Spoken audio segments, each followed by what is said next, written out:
প্রশ্ন, আমি বিকাশের মাধ্যমে 10,000 টাকা ঋণ পরিশোধ করব। এখানে বিকাশ চার্জ 10,000 টাকার মধ্যে আসবে 185 টাকা। আমাকে 200 দিতে হবে, অতিরিক্ত 15 টাকাই সুদ হবে? উত্তর, জি না, সুদ হবে না। প্রশ্ন, আমাদের মসজিদের নিজস্ব জায়গার সাথে সরকারি ফুটপাত রয়েছে। 2টি দোকান স্থাপন করা হয়েছে ফুটপাতে। 2টি দোকান হতে 5,000 টাকা করে ভাড়া নেওয়া হয়। এখন মসজিদের ফুটপাতে দোকান হতে ভাড়া আদায় করা হারাম নাকি হালাল?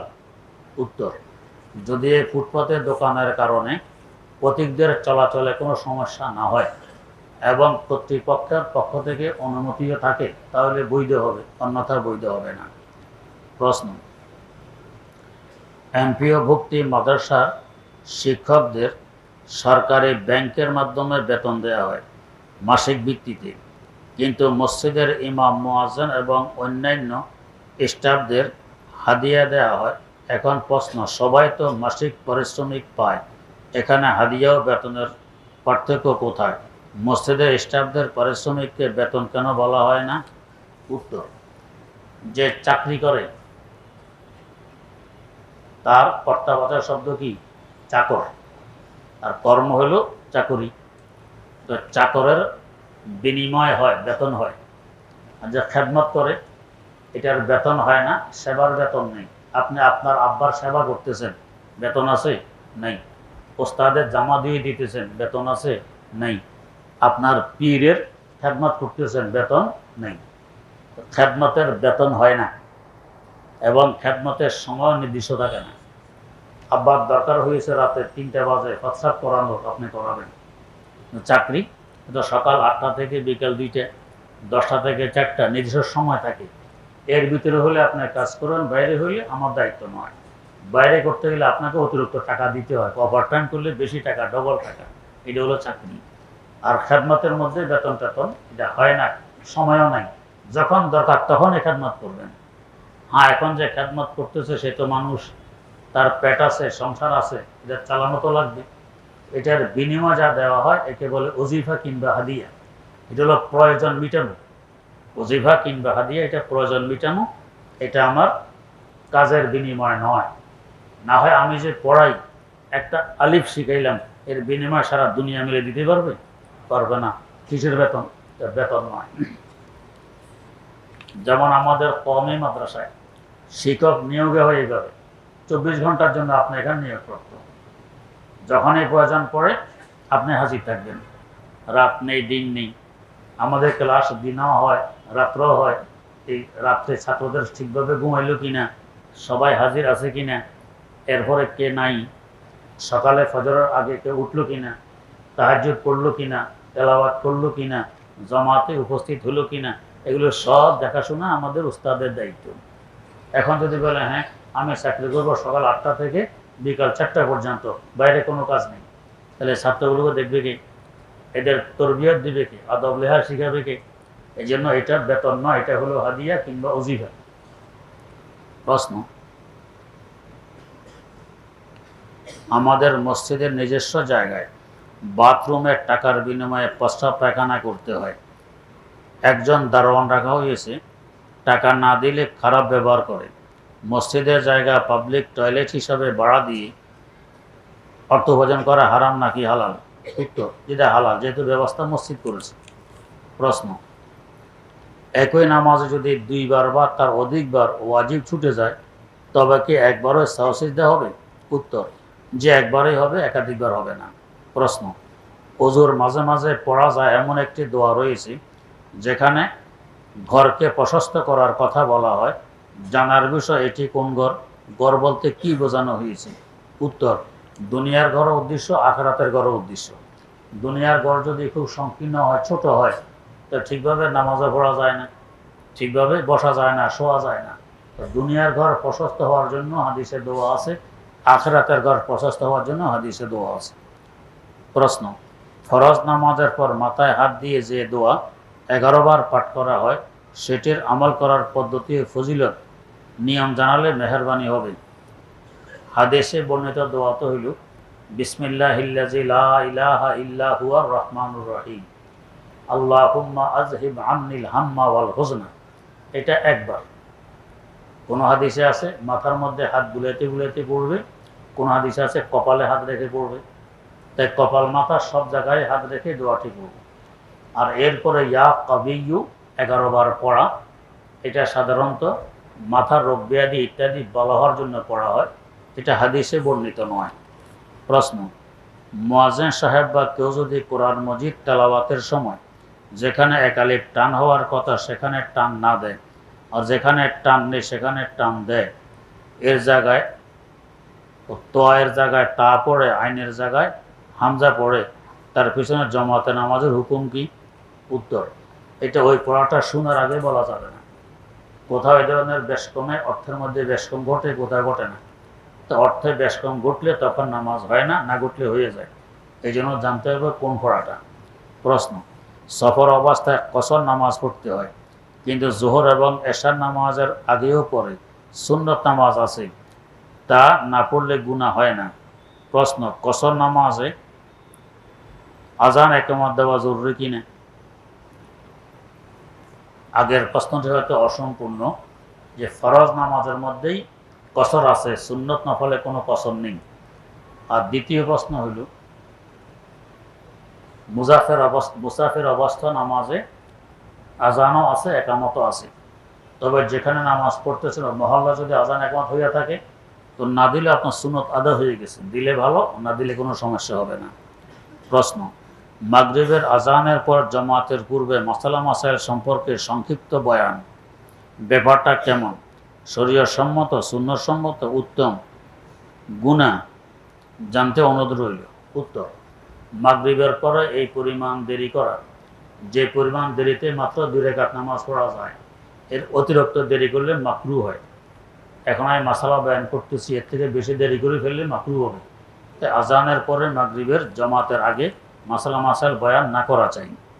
প্রশ্ন, বাথরুমে থাকা অবস্থায় আজান শুরু করলে বাথরুম থেকে বের হয়ে কিভাবে আজানের উত্তর দিব? উত্তর, বের হয়ে শুরু থেকে উত্তর দিবেন। প্রশ্ন, ওযু করার প্রস্তুতির সময় যদি আজান শুরু হয় তাহলে কি ওযু শুরু না করে আজানের উত্তর দিব, নাকি ওযু করার ফাঁকে ফাঁকে আজানের উত্তর দিব? উত্তর, যদি আপনি আজানের উত্তর দিয়ে ওযু করে ঠিকভাবে জামাত ধরতে পারেন তা আগে উত্তর দিবেন, ওযু শেষে করবেন। আর যদি দেখেন যে না আগে উত্তর দিতে গেলে পরে জামাত ধরতে পারবো না, তাহলে ওযু শুরু করে দিবেন, ফাঁকে ফাঁকে সুযোগ থাকলে উত্তরও দিবেন। প্রশ্ন, ওযু করার পর কালেমায়ে শাহাদাত পড়ার সময় শাহাদাত আঙ্গুল কি পশ্চিম আকাশের দিকে তুলে ধরবো কিনা? উত্তর, আকাশের দিকে ওঠানোর কথা আছে, পশ্চিম পূর্ব নেই। তো আকাশ যেভাবে মাথার উপরে আছে, সামনেও আছে, ডানাও আছে, বাঁয়েও আছে, পিছুও আছে, একবারে সোজা উপর দিকে তুলতে হবে এটা জরুরি নয়, আকাশের দিকে তুললেই হইল।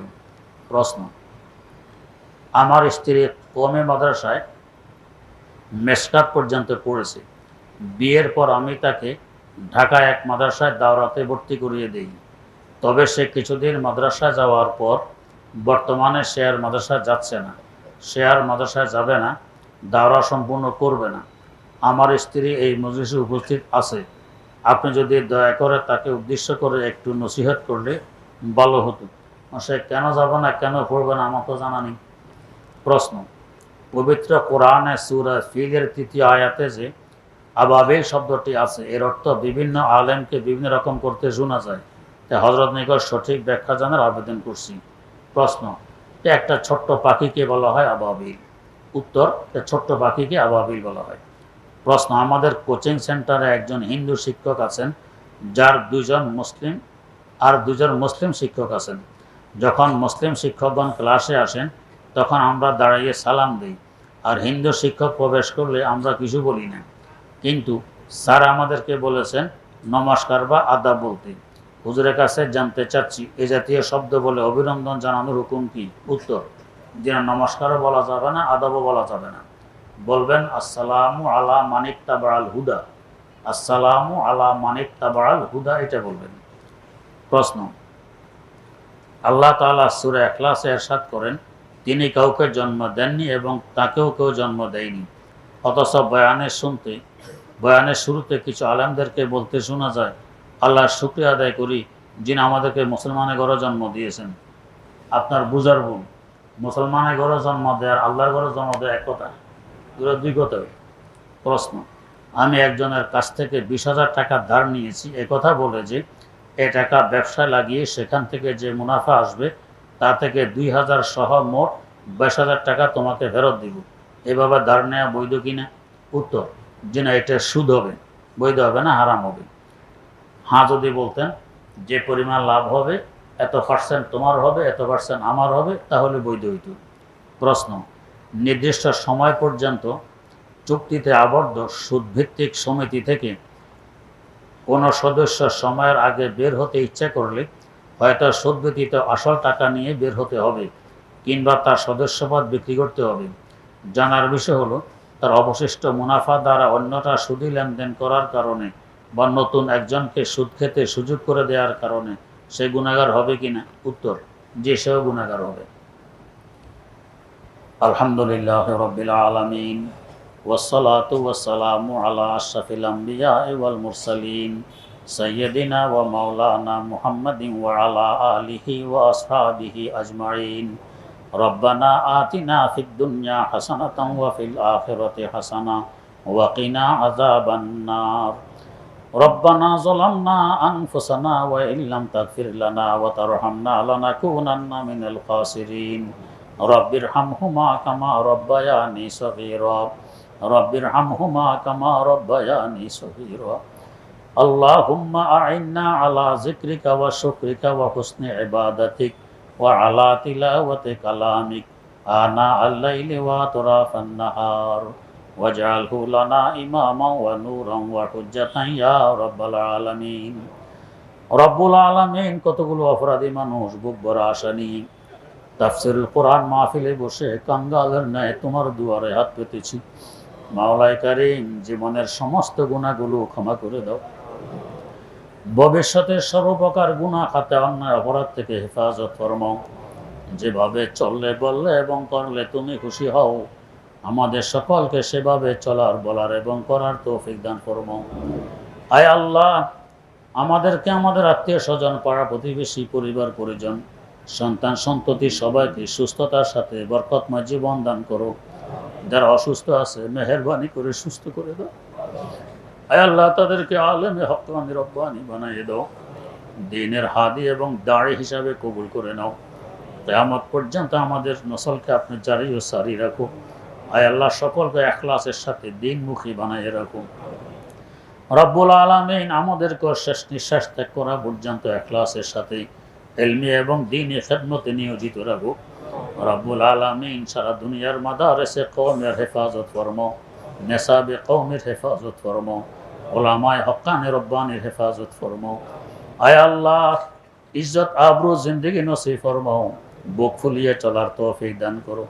আমরা সকলে তোমার মুহতাজ, দুনিয়ার কারো দস্তনিগার আমাদেরকে বানাইও না। রব্বুল আলামিন, আমাদেরকে তোমার মনে নাও, তুমি আমাদের হয়ে যাও। কদমে কদমে দস্তগিরি ফরমাও।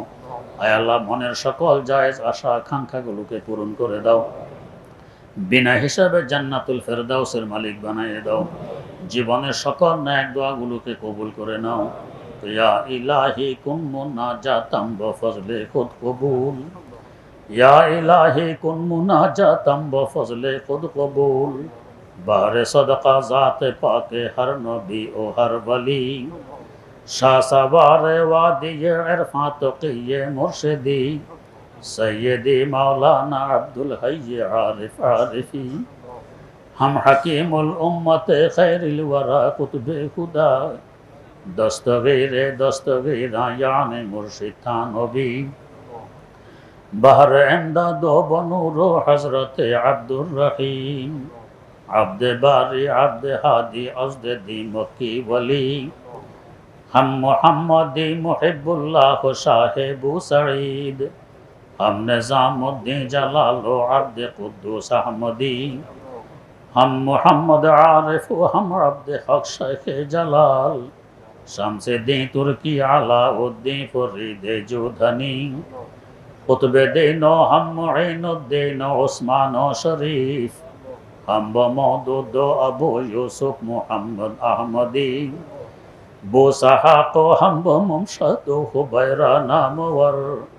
हम हुज़ैफ़ा वब्न अदहम हम हुज़ैल मुर्शिदी अब्द वाहिद हम हसन बसरी अली ये फ़ख्रुद्दी सैयदुल कौनैन फ़ख्रुल आलमी बुशरा नबी पाक कुन क़ल्बे मुरादु अज़ ख़याल गैर ख़िश पाक कुन क़ल्बे मुरादु अज़ ख़याल गैर ख़िश बहर ज़ाते कुदसी फ़यंदेज़ अमराज़े दिली हम गुनाहगारों से मौला सद्दुरूद व सलाम वासिले रोज़ा शरीफ सैयद अकवान हो हम गरीबों से खुदाया सद्दुरूद व सलाम हम गरीबों से खुदाया सद्दुरूद व सलाम वासिले रोज़ा शरीफ सैयद अबरार हो रब्बना तक़ब्बल मिन्ना इन्नका अंतस समीउल अलीम